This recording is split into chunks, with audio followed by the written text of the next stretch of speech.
कविता रखना चाहती हूँ। सुनी होगी कहानी तुमने गंगा और हिमालय की, आज गंगा से भी पावन और हिमालय से भी महान इंसान की कहानी सुनाती हूँ। सुनी होगी कहानी कभी उत्तर की तो कभी दक्षिण की, आज सारे हिंदुस्तान की कहानी सुनाती हूँ।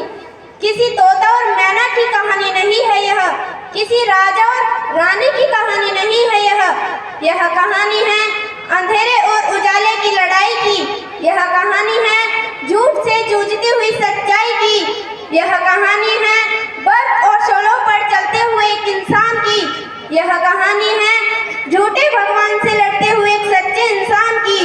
पिछले युगों का पुण्य था कोई, या फिर किसी शैतान के अत्याचारों से धरती थी रोई, कि एक बार फिर भारत की भूमि ने वरदान पाया। इस बार दुनिया का सारा जहर पीने धरती पर शंकर नहीं मूल शंकर आया। सच्चे शिव को पाने की खातिर पिता का प्यार, माँ की ममता से मुंह मोड़ लिया उसने। ऐसी लगन लगी थी दिल में कि माया के सभी बंधनों को तोड़ दिया उसने।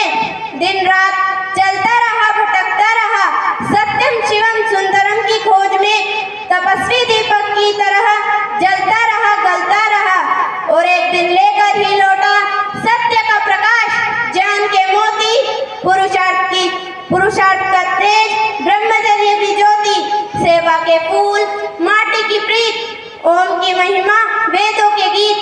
हजारों वर्षों से सोई हुई जनता को जगाया उसने, अंधकार में भटकते हुए लोगों को बताया उसने।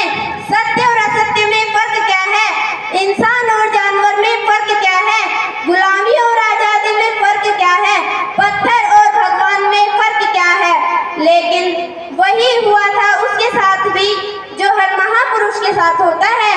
अमृत पिलाने वाले को ये जमाना जहर देता है। जगन्नाथ